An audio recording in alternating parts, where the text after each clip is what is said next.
Welcome to the Stepmom Side with Alicia, the podcast for stepmoms ready to create the life they want and one they actually have a say in. Here we talk all things stepmom life and just a little bit more. Leave the superficial conversations at the door and get ready for perspective shifts and actionable advice to help you on your way to creating the life you want, one step at a time. Hello. Welcome back to the Stepmom Side Podcast. What I want to say is good morning. Welcome to the Stepmom Side Podcast, but I'm not going to. But this morning I got up super early. Some marinara is already in the oven. The dishes are put away from the dishwasher last night. I got to hang out with my husband a bit, and I'm sitting down to record a podcast, but I'm in my office with the lights on dim with a cup of coffee. My daughter is still sleeping, so if I sound kind of quiet, that's kind of why. Her bedroom is across the way. But I'm it's nice to be up early and just get some shit handled. It's so nice. Anyway, welcome back to the podcast. Thank you so much for listening. I love it. It's super great. I love getting the messages that are this podcast episode really helped me, or this one made a lot of sense, or this one gave me the permission to not like my stepkids or to quit trying so hard. Yes, that's the point. But today we're talking about what happens when the school routine at your house is completely different than the routine at the other house. Okay, and if you notice a theme, the last podcast episode, this one and the next few are going to be about back to school things. They all kind of tie together. But let's talk about different routines. So at your house, bedtime might be 9 a.m. At their mom's house, bedtime may be more of a general suggestion. So at your house, homework happens before screens. At the other house, your stepchild may be doing homework in the car, on the way to school, the morning of. You get the drift, right? At your house, children may have chores, device limits, consequences. At the other house, the expectations may be completely different. I will just say this, specifically when it comes to device limits. I literally was on group coaching last night with a stepmom, and we were talking about device limits and how I'm big on house expectations. Well, we also had to implement technology expectations because we had a situation when my stepkids were younger. So tell me, just message me on Instagram. I'm just at Alicia. Do you guys have device limits or technology expectations set up at your house? Are the kids allowed to just walk around with their phones? Are they on tablets whenever they want? Or do you have more structure when it comes to them? Tell me all the things. Do your stepkids sleep with their phones in their room? Tell me. I'm just curious as to what you do. So just in general though, maybe every time you try to enforce a rule in your house, you hear, but mom lets me.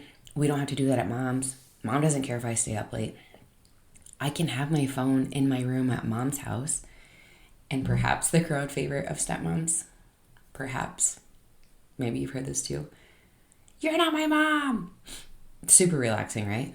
Everyone hoped the school year would begin nice and calm, but you're not my mom is exactly how we did not want the school year to start, right? Different rules between homes are one of the most common challenges blended families face, especially when school starts. Same thing with summer. When summer starts or any sort of school break starts, it's always a big topic of conversation that comes up in coaching calls that I have. It's we do this, the other house does that. All right, let's work through a few things. So let's start with school. School requires structure. Period. The end.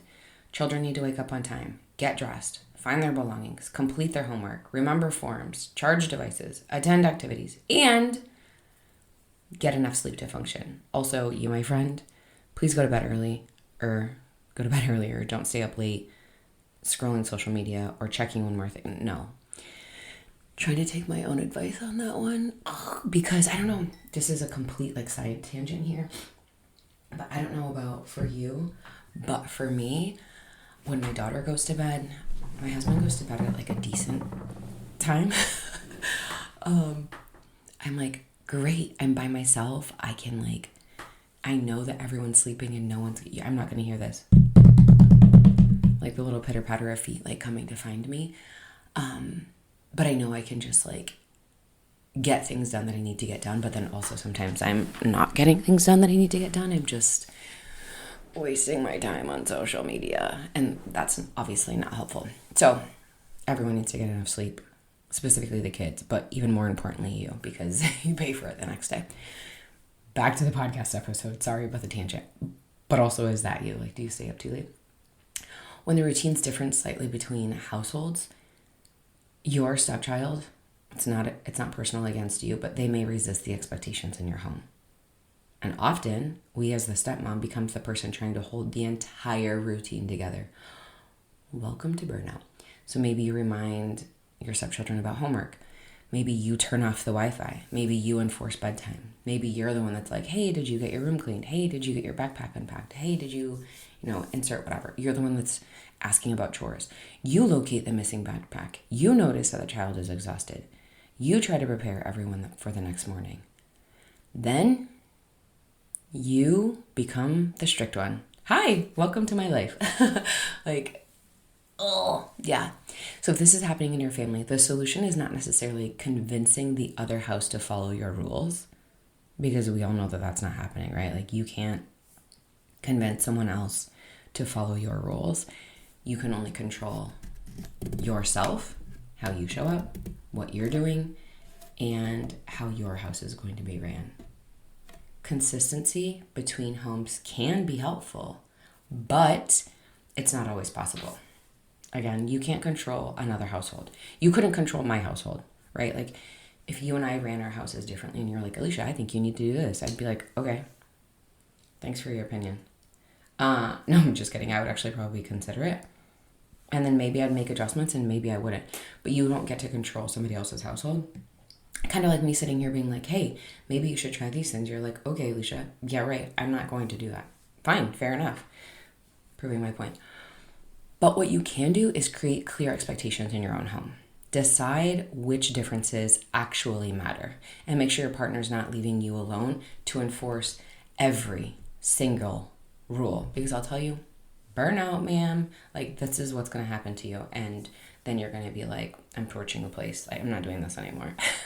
So today we're talking about why children resist different routines, how we as a stepmoms become the strict ones, what to do during household transitions, and how to create a school routine that actually works, even if their other house operates completely differently, okay? So I'm going to give you the problems. I'm going to give you a few solutions. So I'm not just like leaving you high and dry. So let's begin with something important. Different does not automatically mean wrong. And I think this is a hang up that we as stepmoms get really hung up on. Their way is different, so that means that it's wrong. Absolutely not. There's more than one ways to skin a cat, okay? Just because somebody else does something differently doesn't mean that it's wrong. And just to give you like a simple example, like with my daughter, like, I do bedtime a certain way, my husband does it a different way. And she's like, well, mommy does it this way. And he's like, okay, well, I'm a different person and I do it this way. Same thing with teachers in classrooms. Like, one teacher runs their classroom this way, another teacher runs their classroom this way. Same thing with bosses. Like, one might be super laid back and, go with the flow, turn in whatever you've got whenever you've got it. The other one might micromanage you. Just because something's done differently doesn't mean that it's automatically wrong. Let's get back to current situation. Your household may have one bedtime. Their mom's household may have another. You may require chores. She doesn't. You may have stricter screen limits. She may structure homework differently. The differences can absolutely be inconvenient. They can create adjustment issues. They can make your household routine harder to maintain or even explain. But different rules are not automatically harmful either. Or different expectations, because we do expectations at our house, but I think the majority of people view them as like rules. So they're not automatically harmful just because they're different. This distinction does matter though, because so many stepmoms can become hyper-focused on what happens in the other household. You may ask the children questions about their bedtime. What's their screen time usage? Or how are devices handled? Maybe it's meals, maybe it's homework, maybe it's discipline, maybe it's chores. Here's a little sneaky thing. You may be looking for evidence that your routine is better. You may spend transition day collecting information and then become angry about decisions that you can't control. I don't know if you ever thought that.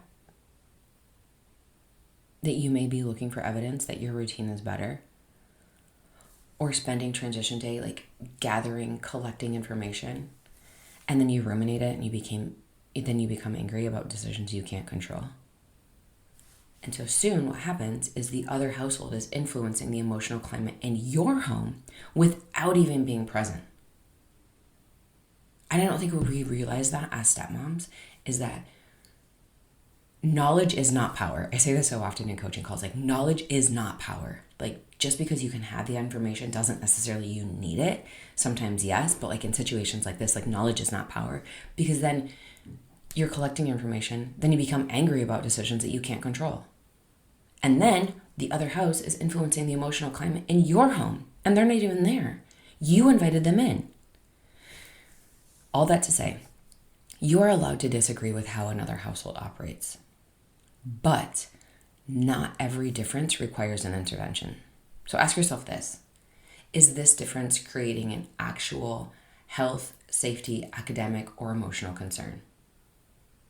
Is it affecting the child's ability to function in our home? Or is it simply not how I would do it? Those are very different situations. If there is a genuine concern about the child's health, safety, or education, your partner may need to address it with the other house, the school, a medical professional, or the appropriate legal professional. But if the issue is just that their mom allows an extra hour of screen time or does not require the same chores, you may need to let the difference exist. Your goal, although it would be really great, your goal is not to make both households identical. That's literally impossible. Your goal is to create a stable, workable environment in your own home. Because I can promise you, to some sort of degree, whatever you think needs to be done at both houses, the other house may think that too. Like, oh, I wish that they did things our way. And you're like, yeah, no way in hell. So don't get caught up in trying to like make both households identical. It's not going to happen. Like even in our situation, like we were like, okay, we need to kind of come together a little bit more on how we're going to be running our houses, or what expectations we have. Even in our situation where everyone for the most part gets along really, really well, that was a freaking joke. Like there is no way we are going to have identical households. We don't run our households the same at all. And that's okay. It doesn't mean that it's bad. We just run them differently. Her way's not worse than mine. My way's not better than hers. It's just they're different. We get the same outcome, but it's very, very different. So when a child says, Mom lets me, it's like a knife to the heart, right? Your stepchild may not be making a sophisticated argument about co-parenting philosophy. They may simply refer to the rule that gives them what they want. Honestly, though, adults do this too. If one coffee shop gave you a free latte and another charged you $7, you would have strong feelings about which system was more reasonable, right?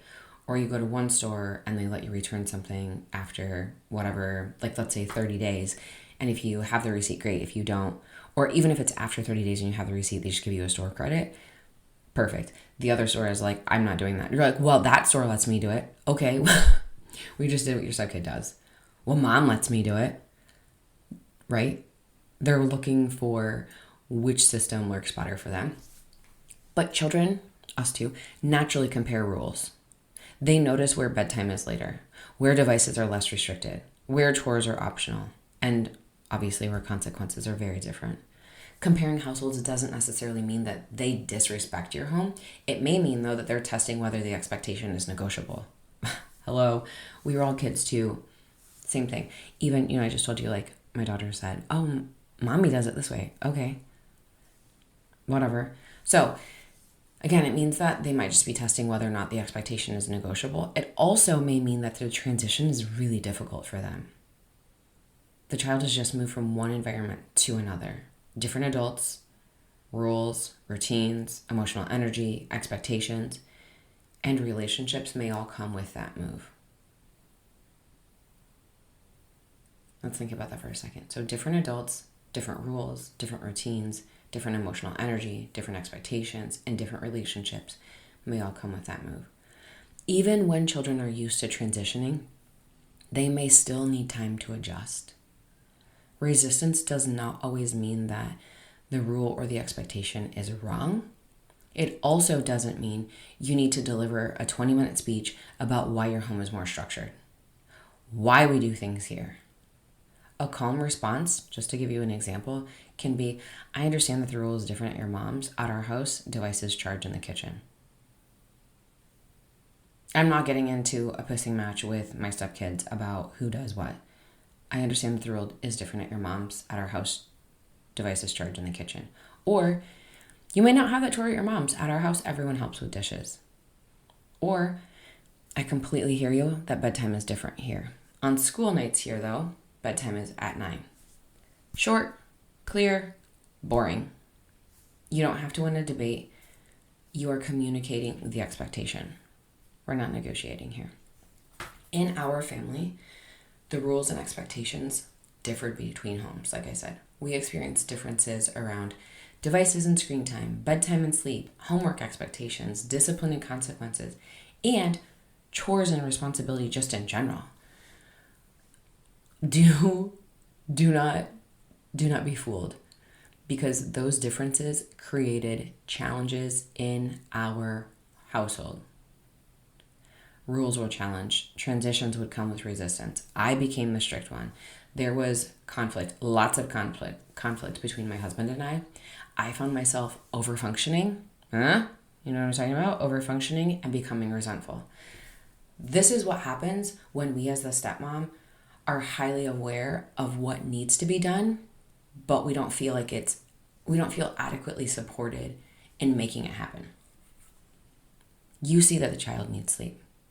You can see that their eyes are like basically lined in like red eyeliner. Like they're exhausted. You can see that they're like falling asleep at like 4 o'clock when they get home. You know homework needs to be completed. You know that because you've read the syllabus and you've put the dates in your calendar. You know that there's a test on Friday. You know that there's a paper due tomorrow. You notice the device is interfering with the routine. You see that chores aren't getting done. So you respond, right? Of course you do. You remind, you enforce, you monitor, you correct. You also become the person saying no. Meanwhile, your partner may be more relaxed, more hesitant to enforce rules, or less aware of everything that you're managing. Tell me that you can relate to this. Now, your stepchild sees you as stepmom as the source of rules, even if those rules were supposedly created by both of you, or your whole entire house. Well, only one of you is enforcing them. And then you, as the stepmom, begin resenting your partner because you feel like you're parenting alone.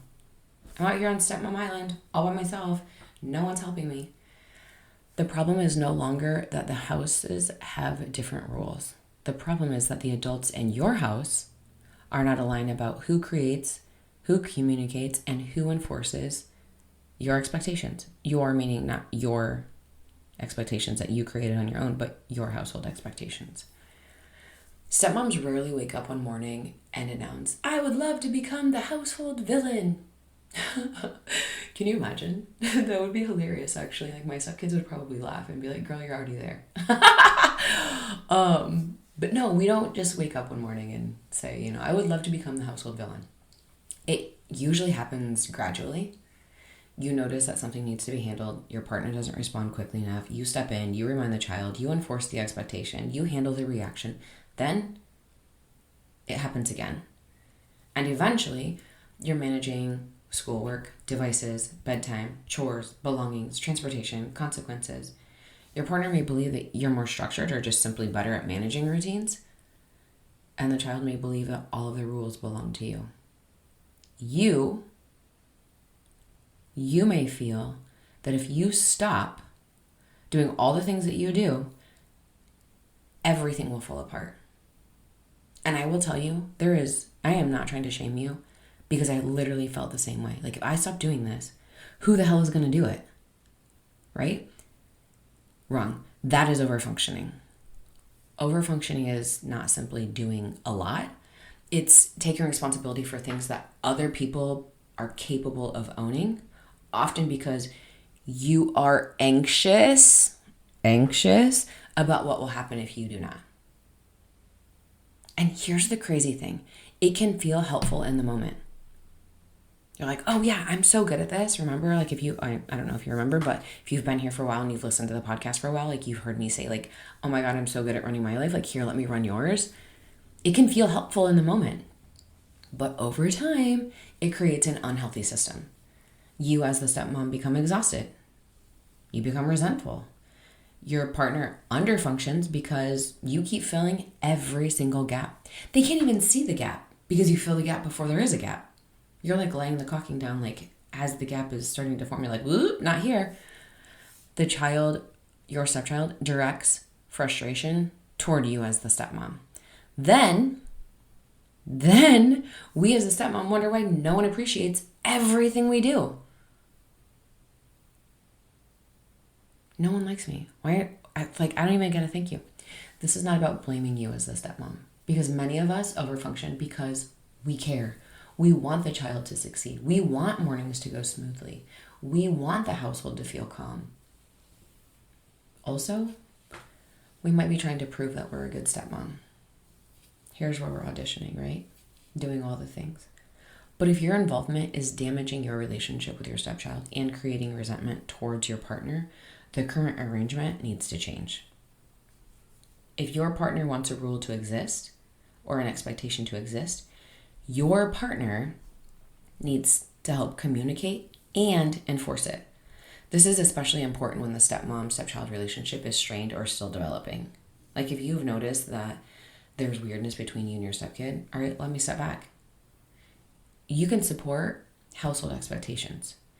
You can still remind your stepchildren. You can participate in routines. You can enforce certain boundaries in your own home. But you shouldn't automatically become the primary authority figure while your partner, the parent, stays on the sidelines.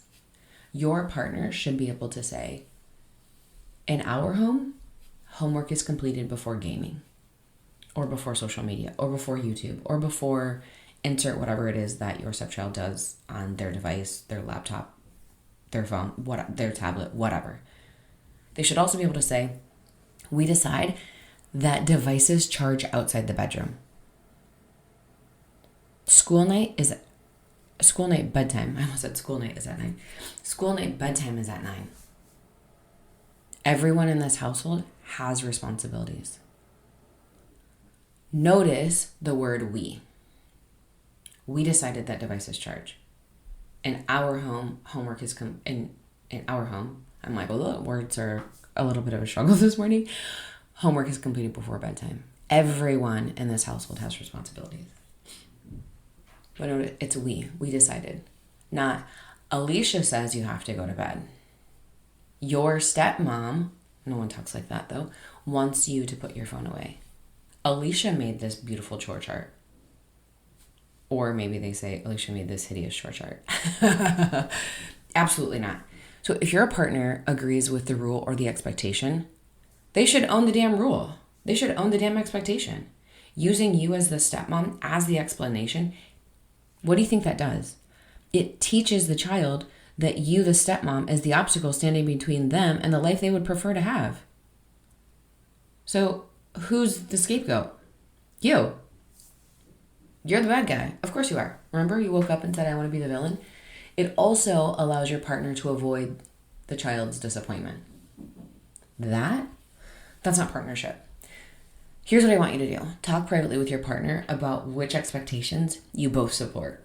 Then decide who will communicate them and how they will be enforced. If your partner does not support a rule or an expectation, the two of you need to discuss that before expecting the child to follow it. You cannot successfully enforce a household expectation that your partner quietly undermines. Because then your stepchild understands and realizes like, oh, I see, I can like pit them against each other. And we don't want to do that. Like no. It's like when kids go to mom or dad and they know like who's going to say what. Yeah, that's exactly what's happening then with like you and your partner. When rules differ between homes, stepmoms often try to explain why their rule is more reasonable. We have an earlier bedtime because you need more sleep. You have chores because you need to learn responsibility. That one always goes over like a lead balloon. Let me just tell you now. You have chores because you need to learn responsibility. You cannot be on your phone all night because screens affect your sleep. That explanation may be completely valid. It totally is. By the way, if you let your kids, your kids or your stepkids sleep with your phone or their phones in their room at night, please don't. Okay, I'm off my soapbox. But after a certain point, continuing to explain becomes an attempt to make the child agree with the rule.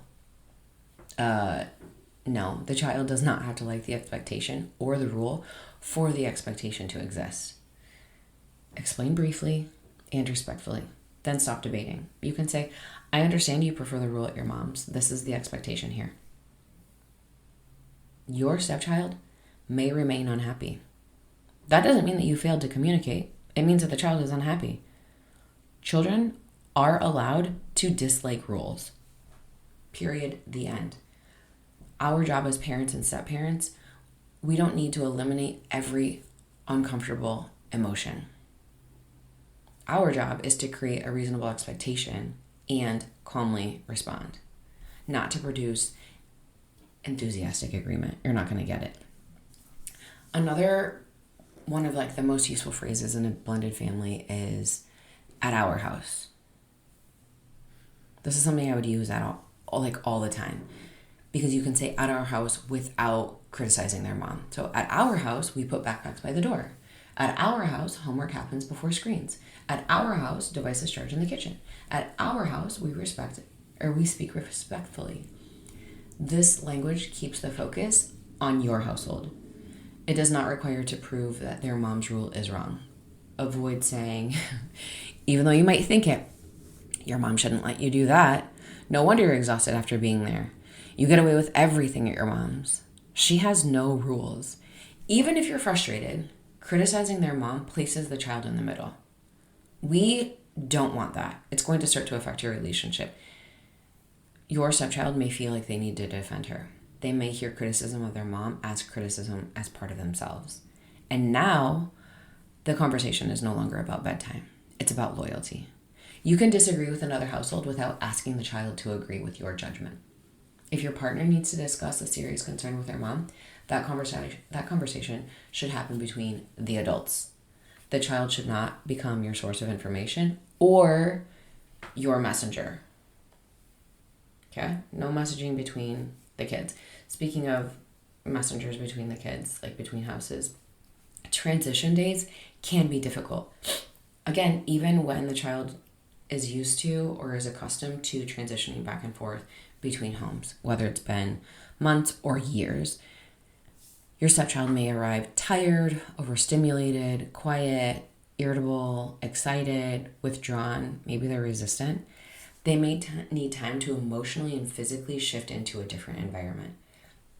I don't know if you experience this, but I experience it when I'm out running errands and I come back and I already know that our house is quiet for the most part, but Dusty's already waiting for me at the door. Sometimes my daughter's waiting for me at the door. And my husband is here. Maybe the TV is on. Maybe the hood fan is on and I'm oh, the exhaust fan. And I'm I just need to sit in my car for 5 minutes to prep myself to go inside. You know what I'm talking about? Is this you? Or you're just sitting in your car just give me a minute. Same thing with your stepkids. They might need time to emotionally and physically shift into a different environment. They need time to prep. But they don't have the words or the cognitive ability to be hey, Alicia, I just need a second to sit in the car. And then if they were to say that, I'd be why, you don't like me? You don't want to be here? We make it about ourselves. No. Having said that, they might need time to shift. That doesn't mean that there should be no expectation on transition days. It means you may want to consider how and when you introduce them. A transition routine, I'm big on routines. A transition routine might include giving the child time to unpack, offering food or a snack or a drink, allowing a little bit of quiet time. Maybe we review the schedule for the next day. Maybe we're checking for school materials, medications, uniforms, devices, whatever it is that you guys might need for the week. We keep the first hour relatively low pressure. Let's try connecting before correcting when possible. The appropriate routine will depend on the child's age, personality, custody schedule, and the needs of your household. Some children want to talk immediately. Others still need space. Some need to know exactly what is happening next. Others become overwhelmed by too many questions. You can have the exact same kids that grew up in the exact same household and still operate exactly the opposite. They have just very different personalities. So let's observe instead of assuming one transition strategy works for everyone. You can absolutely still hold boundaries. A transition period is not the same as allowing disrespect or abandoning every expectation. It simply recognizes that moving between homes requires an adjustment. Something that helped for us was on transition days, we would always have the same dinner. And so if you've been here for a while, you know when my stepson comes back, even now, he's 22, even now, we get Chinese food his first night back. This is something that I started when he moved in full time. And when he would come back from his mom's, like that night, we would always just stop and get Chinese food. We still do that. And it's been, he moved in at 15. Let me think about like my math. So it's been 8 or 7 years that we've been doing that. Even now when he comes home, like the very first, like not the very first thing, but dinner, even if he's here for lunch, dinner is always Chinese food from the same place. We get the same thing or like a rotation of something. Like he always gets orange chicken or General Tso's chicken. Like everyone knows that we're having Chinese food for dinner. That's something easy. So for you, it could be like every time the kids come back, or your one step kid, or if you've got multiple, every time they come back, you're having Chinese food for dinner. Maybe you make spaghetti. Maybe you guys, make pizzas. Maybe you make them and it's like something that you guys do together, like as a family, that's like fun. And you already have everyone's toppings or whatever it is. But it's just something that we already know. And for me, it took out like, oh my God, what are we going to do for dinner? It was like, nope, I already know. He's coming back tonight. Chinese food is on the menu. Beep. Unless it's like a Monday because our Chinese place is closed on Monday. Is your Chinese place closed on Monday? Our Chinese place is closed on Monday. So just recognize that moving between homes requires an adjustment. Everyone needs a little bit of space. Whenever my stepkids get here, I always give them like a bit of time to like settle in. If they're coming here to like see us and they haven't been at the other house and they're not transitioning, like, okay, fine. But even if they are transitioning from that house to this house, even now, as adults, I'm like, okay, everyone just chill for a bit. Hey, how's it going? It's super, whatever. Super low key. Not every difference, though, deserves the same amount of energy. If you treat every household preference as non-negotiable, soon your family will spend the entire school year in conflict. Choose the expectations that genuinely matter. And I remember when our marriage counselor told us that we needed house expectations, I was like, yes, we do. I'm excited for this. I love this. And she was like, Alicia, come here. Snap out of it. Come back to me. I can see you like Rolodexing like 300 different things. No, we're not doing that. You need to come back to me. We can't do that. And I was like, why? I love this. I love expectations. Like, this is super great. And she was like, no. You are going to ruin your house. You need ones that are blanket ones that you like can cover a lot of things. Okay? Like, we don't need to have an expectation for every single thing. And I was like, okay, fine. I don't really like that, but whatever. We'll make it work. So, expectations, less is more. That's what I want to tell you. Like, less is more, okay? But you can be negotiable on some of them. But we want to choose expectations that genuinely matter. So, your non-negotiables may include getting enough sleep to attend school, completing required homework, speaking respectfully, following safety rules, getting out the door on time, keeping devices out of bedrooms at night, taking care of basic personal responsibilities. Then identify areas where you can allow flexibility. So all of those things that I just listed don't need to be expectations. We can put them under umbrella things. Like, we do what needs to be done first. Then we play. It could be something as simple as we take care of our things and others. We speak respectfully to each other. Like, do you see what I'm saying? Like, those blanket statements like can cover a lot of things. So now let's identify places where we can allow flexibility. Maybe the child's room is not as organized as you prefer. Listen, yes, 100%. Maybe homework happens after a short break instead of immediately after school. Maybe bedtime differs slightly based on age or activity schedules. Maybe your stepchild completes a chore differently than you would. A routine should support the household. The household should not exist solely to serve the routine. Hear me when I say that. The household should not exist solely to serve the routine. If enforcing a minor preference creates constant conflict, ask whether the issue is important enough to keep fighting. Letting something go is not the same as giving up. And I think we forget that as stepmoms. It's like, if I let this go, I'm just like, whatever, the kids are going to be feral now. No. Letting go is not the same as giving up. It may mean that you're choosing the health of the relationship over control. Control. Ugh. So a routine needs to account for the child's age and capacity, right? A young child may need visual reminders and direct assistance. An older child may be able to manage an alarm, pack a backpack, monitor homework, and prepare clothing for the next morning. Do not automatically do everything because the child moves between homes. I see this so often, especially with their parents. Like, they're divorced. I feel guilty that they're going back and forth between homes, so I'm going to do all of the things. No, we don't need to do that. Transitioning between households can absolutely complicate organization, but children can still develop age-appropriate responsibility. So here are questions I want to ask you. What can this child reasonably manage? So is it age-dependent, personality-dependent, growth-dependent, emotional maturity dependent? What can this child reasonably manage? What support do they need? Are we reminding them or rescuing them?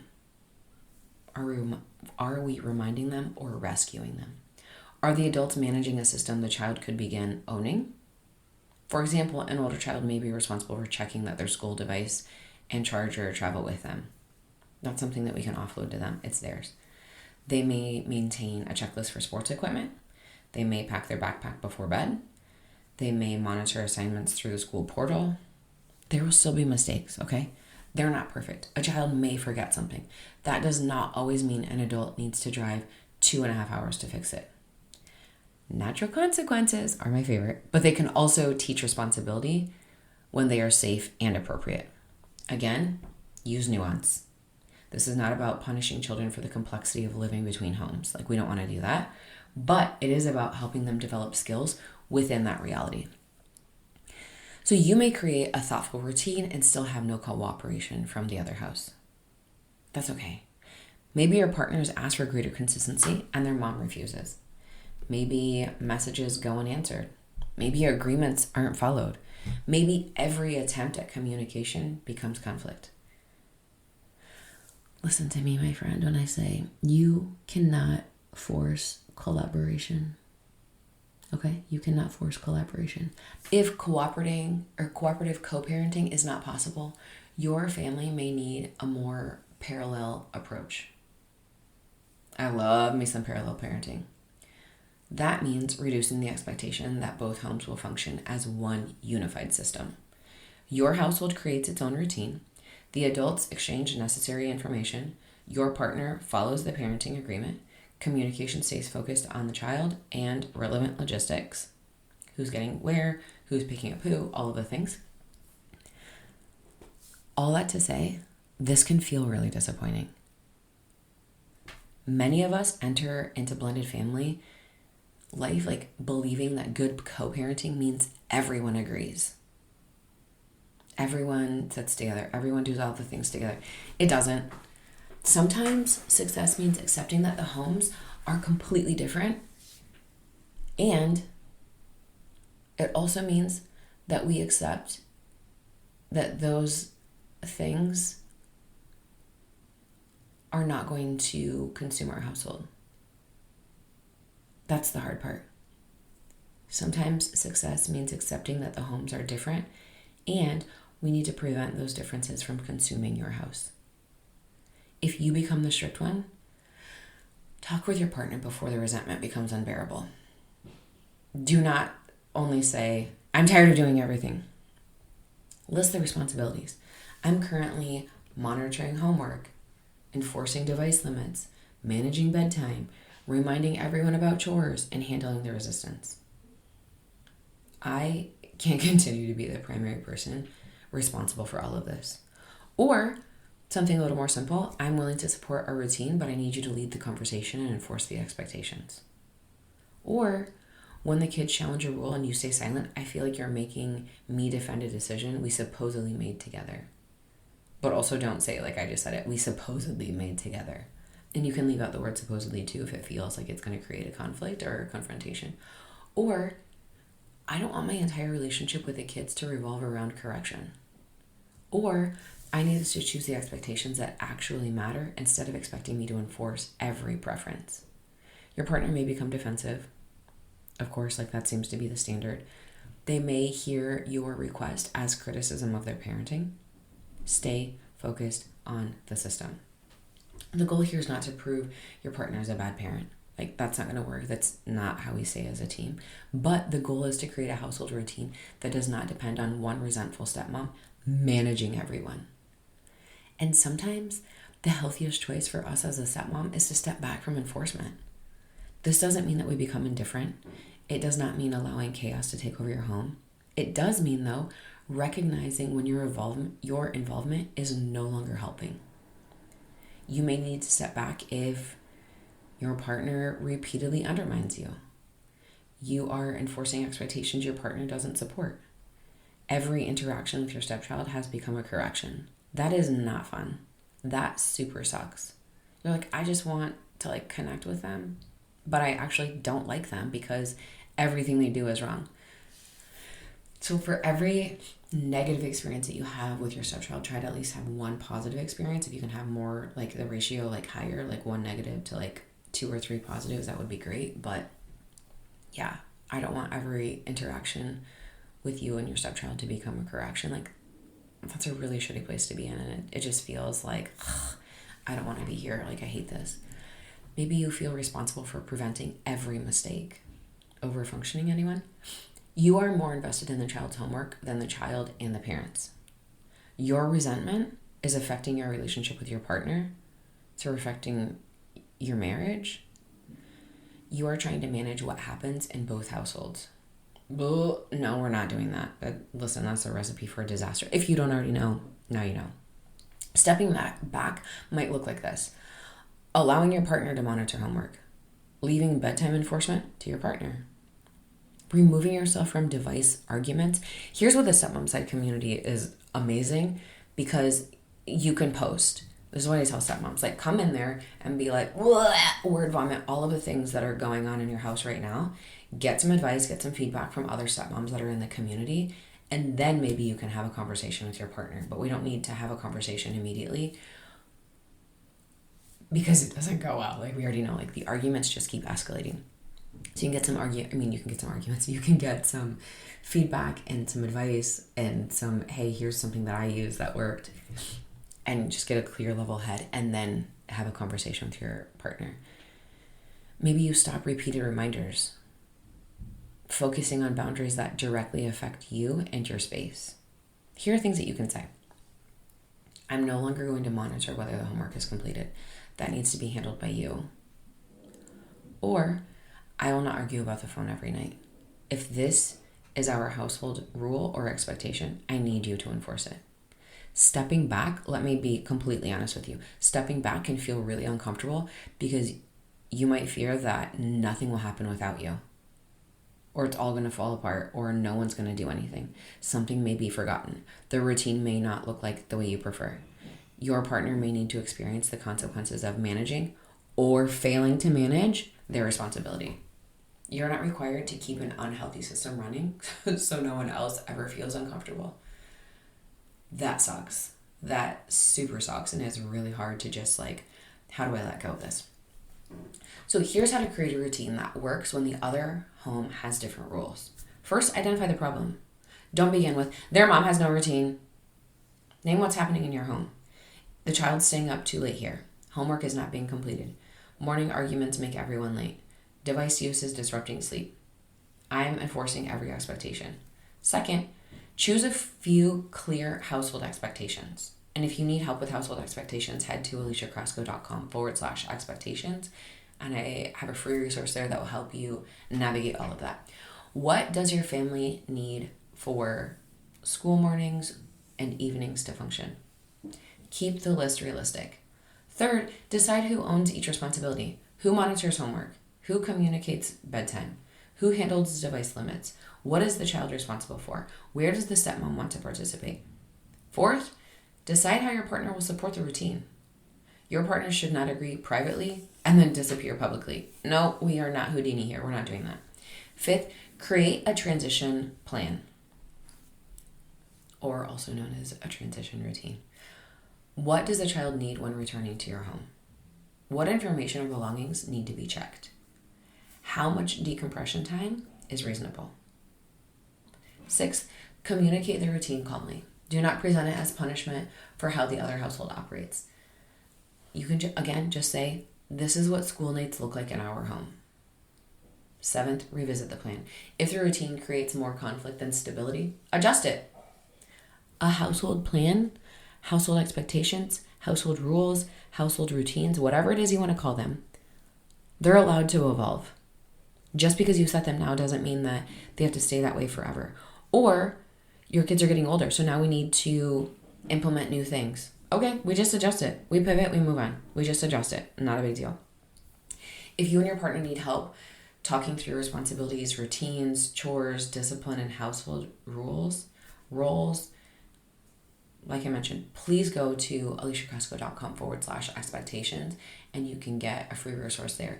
It's designed to help you identify the expectations you both may be carrying without ever actually discussing them, because I thought you were handling it is not a household system. Again, you can download it at aliciacrasco.com/expectations.